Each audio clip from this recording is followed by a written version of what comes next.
This is crazy, chat. What the fuck did I just watch? I know y'all gonna want to see this though, so I'm gonna probably upload this as the next video, man. I'm gonna be looking over my shoulder for the next few days, but I hope y'all enjoy, man. Ain't going out tonight. I'm just gonna be in my room. I just wanna be in my room. I just wanna be in my room.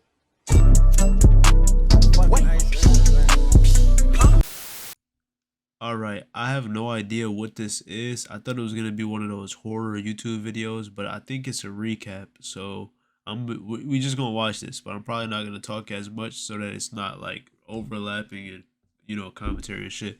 But this is her imaginary friend comes to life, but he kills everyone who bullies her.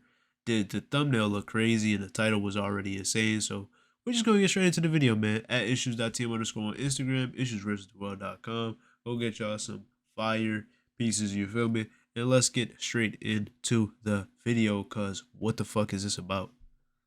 Couple celebrating their new life in Tom's childhood home. A gift from Tom's mother over a couple of drinks and sushi. They are laughing and enjoying themselves when they hear a knock from the basement, and they go to check what caused it. The basement is full of boxes containing Tom's childhood memories with Jill, as they have known each other since childhood. Suddenly, a little dog appears from behind the closet and dashes upstairs, surprising them. Tom and Jill chase the dog, baffled and clueless as to where it came from and whether to keep it. Later that evening, Tom invites his friend Jason and his girlfriend to their place for dinner, where they discuss memories from the past and also Jill's old drawings of a character she named Pretzel Jack. Bugging the fuck out. I'm already breaking up with you right after that. That they found in the basement. Jill elaborates that she had visited a circus and seen a contortionist, and, inspired by him, she made her own contortionist clown character, which she would draw in the stories she wrote. The next day, the couple goes to the store to get supplies when Jill notices Tom talking to a woman, Sarah. And when they return home, Jill confronts Tom about the woman and asks if he has had an intimate relationship with her. Tom, who introduces Sarah as a client, is baffled at the accusation and reminds her that he is not her father, who abandoned her after cheating on her mom. It's it's so cliche, bro. You see your nigga talking to a girl. It's a movie, obviously, but she automatically goes to get jealous. He automatically covers it up and then gaslights her, and then like hammers on her trauma. Like, why are we doing this? Why can't we have a civil conversation as human beings? Later, they reconcile after apologizing for what they said to each other. It is then that a mysterious door appears in the basement, and the couple is freaked out by this inexplicable appearance. To settle their nerves, Tom calls a friend, Jason, who tries to open the door forcefully, but when nothing works, he brings out his shotgun and fires multiple shots. He would bring out the shotgun. First of all, why don't you just board the door up? Much to Tom and Jill's horror. He only stops when the power goes out, but it does the trick and the door opens. Inside, there is a stairway that leads to another door that has a handprint on it. Jason is forbidden from using his gun again, and the three decide to ask their neighbor if they could see his basement, as they suspect that he might have created the passage to sneak into their house, but can't find anything suspicious in the neighbor's basement, and after apologizing, they leave. Over the next few days, they try everything to open the door and even call help, but nothing can open that door. One day, alone in the house, Jill goes to the basement after hearing some noise. She reaches the second door and, on a whim, places her hand on the hand imprint, which, surprisingly, opens the door. She looks around and sees a terrifying clown that whips around and bends unnaturally before running past her. Jill immediately calls the police and tells them that the intruder was already inside the house, but at that moment, they can't do anything more than keep an eye on the house for the night. Jill has been in therapy to deal with her distrust of men because of the trauma she underwent in her childhood, and now Tom's meeting with a mystery woman makes Jill more suspicious of him, so she decides to place her trust on another man, Jason, who she asks for. Oh my god. Oh my god. Oh my god. Why, bro? For help and figure out what is going on in Tom's life and visits him. But their conversation soon changes into an argument when Jason blames Jill for letting her past shadow cast on her current relationship. Jill defends herself, but Look at this Jason doesn't nigga. stop there and gaslights Look, Jill look. till the We just don't see this nigga just. Oh my god. scary clown comes from the shadows and starts stabbing Jason till Jill screams for him to stop. The murder soon comes to light, and the investigating officers question a shell-shocked Jill at her home as she is prime suspect in Jason's murder. But something the officer said strikes Jill, and that night she goes to the basement to look at the drawing pad that has many drawings of Pretzel Jack. She can't unsee the uncanny resemblance between the character she created and the clown that fatally attacked Jason. Since then, she has been having flashbacks from her childhood about a mysterious door that was in the house she lived in, or not, she can't remember. So to put a rest to these recurring thoughts, she visits her childhood house and the new owner graciously welcomes her.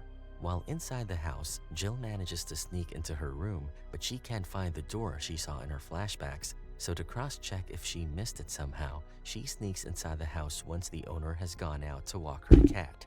Jill walks into her old room and tears down the wallpaper that covers where she saw the door, and as she suspected, there is a door that is smaller than the one in her current house.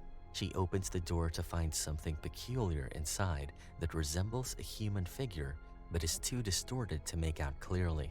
Jill is now convinced that Pretzel Jack has somehow come to life, and when she sees a glimpse of him in her bedroom, she screams for help. But when Tom checks and finds no one, he questions her sanity. Similarly, her therapist doesn't show any interest in what she's saying and, much to her chagrin, recommends her medicines, making her leave the session midway. When nobody believes her, Jill turns to yet another man, her neighbor Ian, who listens to her without judgment. Jill feels she can freely talk to him, so she confides in Ian about Pretzel Jack and how she believes she created the entity that killed Jason. Ian seems to understand her and presents his notion of the contortionist, describing him as her protector, and correlates his action to Jill getting angry at the people.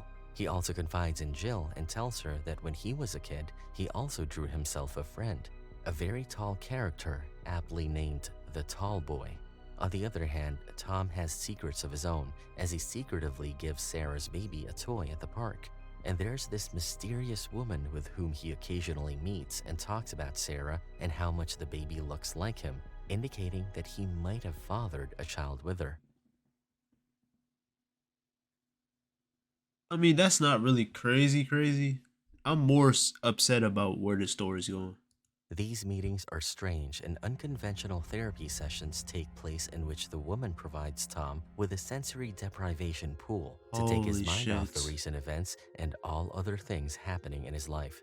But it is weird that she has cameras installed in therapy rooms through which she keeps an eye on Tom without his Hey, knowledge. yo. Meanwhile, Jill has just reached home after she met with Ian when Tom gets a call on his laptop.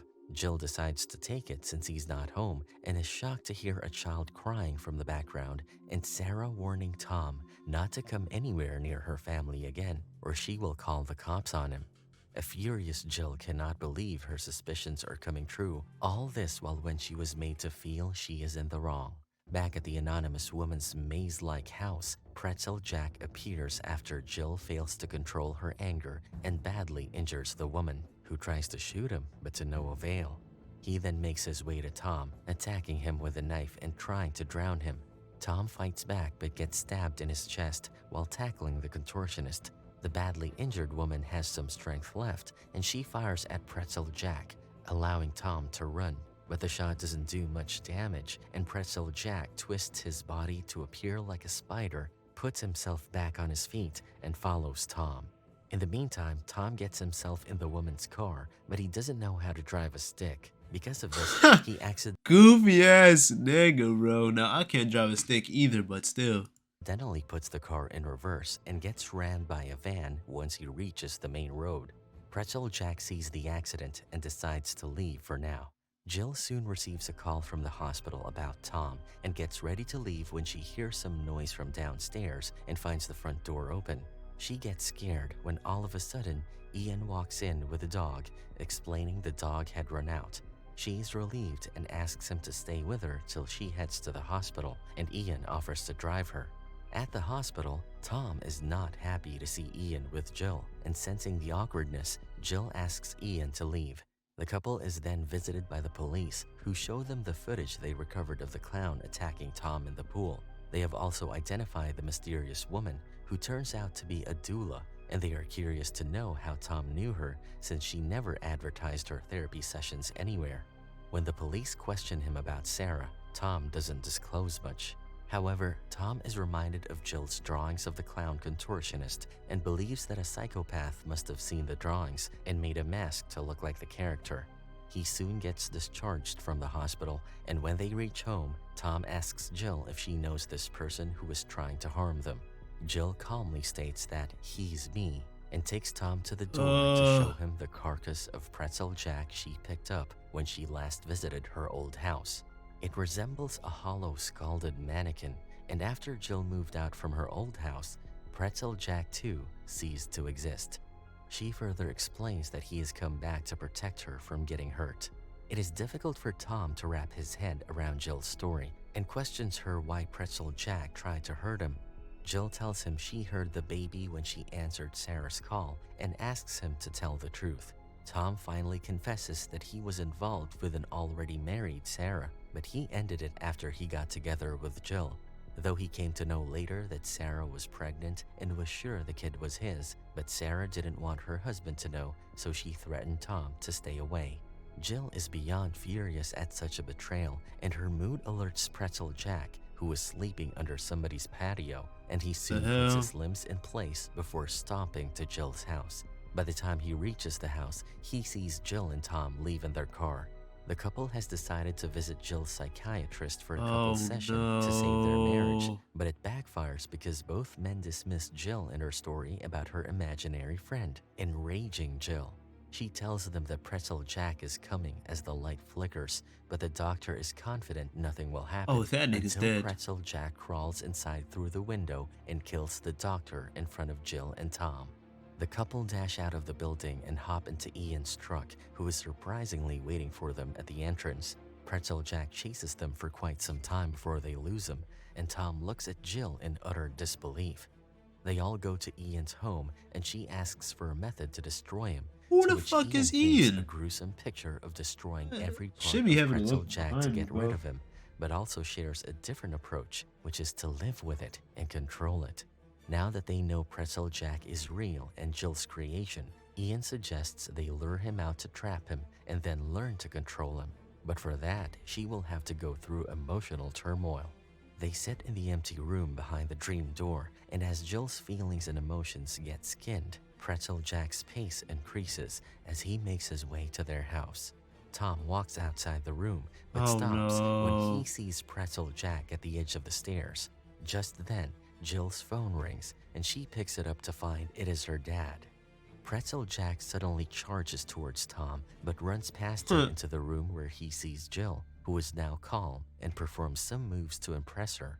Jill smiles as she looks at Pretzel Jack, and he takes her in an embrace, making her feel safe and happy. At that moment, Sarah's voice can be heard from upstairs calling out to Tom.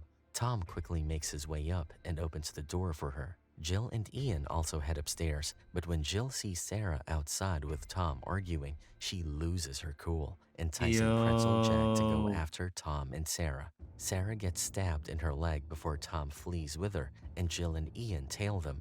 While trying to save themselves, Sarah and Tom also try to sort things out, and Tom finds out that the child is not his after Sarah got the DNA tests done. So to tell him that, she came to his house that evening. They enter a gymnasium, and Tom hides an injured Sarah in a room while he tries to lure away Pretzel Jack.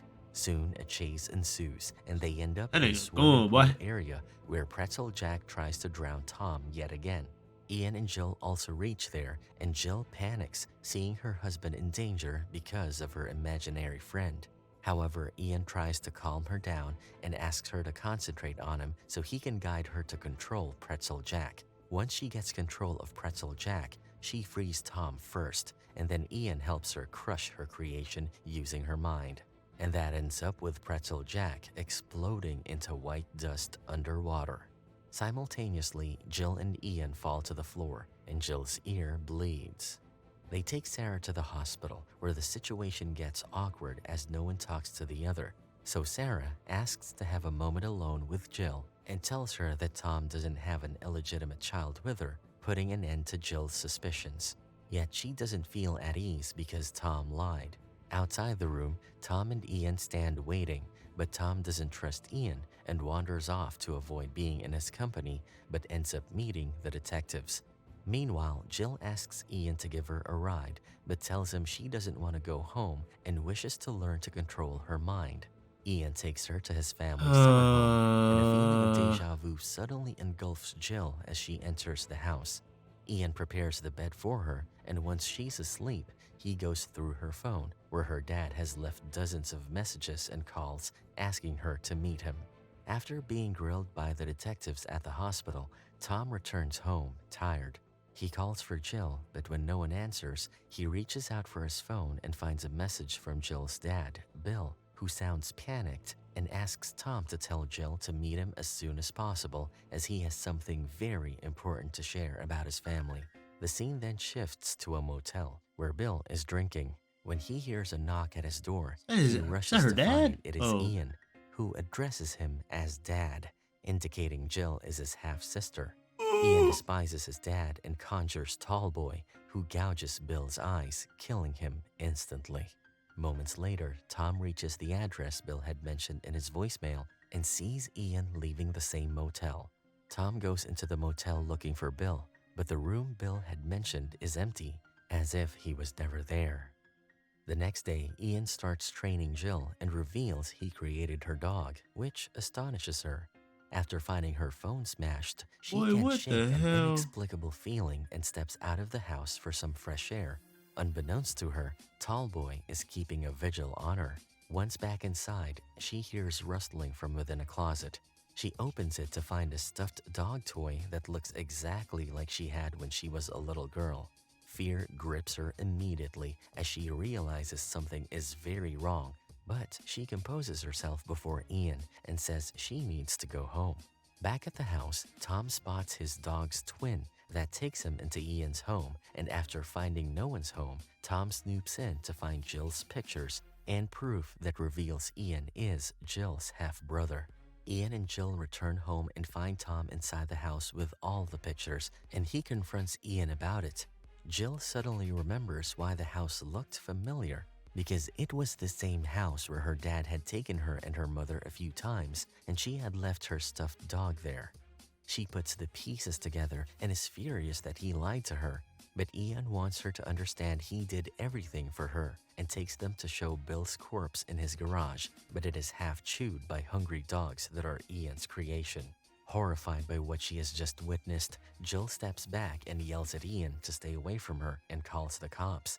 The cops and the detectives soon arrive, and Ian confesses to killing his dad and also takes the blame for Jason's killing.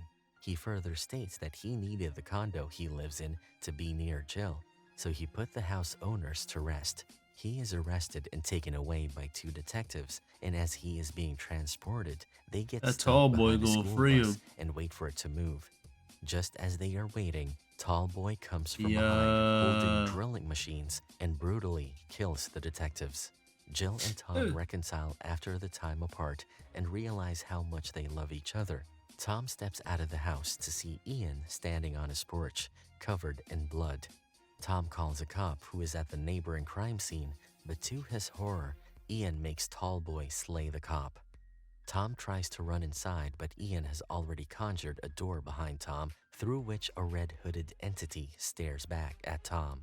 Jill calls out to Tom, but he doesn't answer, What so she can't goes this out nigga and do? finds the body of the cop and a message for her, asking her to meet at the ghost neighborhood, written by his blood. In the ghost neighborhood, Tom is seen being dragged by the tall boy into a building under construction, and he stops near Ian, who has just finished eating to keep up his strength. He confesses that he loves Jill in a pure, uncomplicated way and sees them being connected by the abilities they possess, much to Tom's disgust. But Tom doesn't stay longer to hear his nonsense and makes a run for it as soon as he gets a chance and finds him being pursued by the tall boy. Boy, I Meanwhile, would have Jill conjured arrives $1 at the million. ghost neighborhood in search of Ian. Unbeknownst to her, The hooded entities are following her, and when the security guard tries to stop her, those entities attack the security guard, Oh, stabbing him to wow. death. Jill gets appalled and runs to hide from them, and Tallboy revving his drill nearby.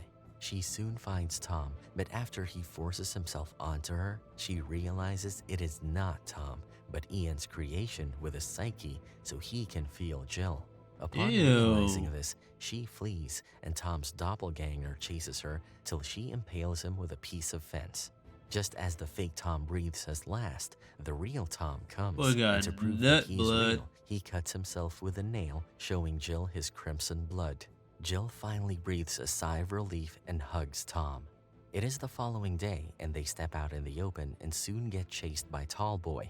They hide in a house where Jill concentrates on conjuring Pretzel Jack while Tom distracts Tallboy. Yeah. Just as Tallboy is about to attack her, Pretzel Jack appears, and an epic Ta-da. showdown between the imaginary friends of the part siblings begins.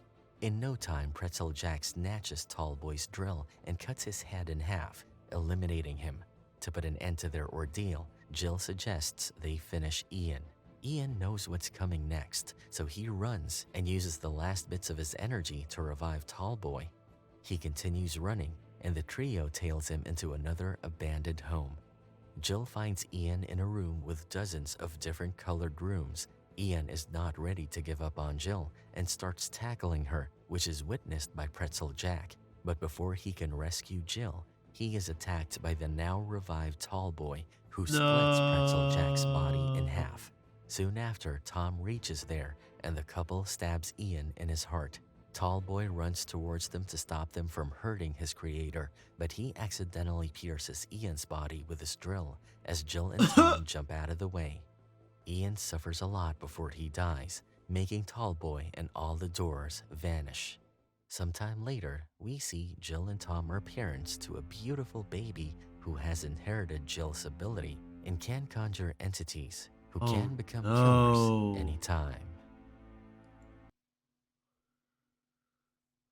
This is crazy, chat. What the fuck did I just watch? I know y'all gonna want to see this though, so I'm gonna probably upload this as the next video, man.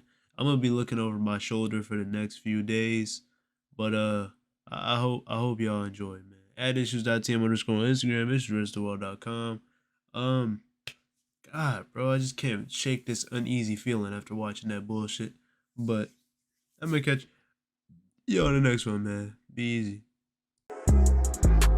But the doctor is confident nothing will happen Oh, that nigga's until dead. Pretzel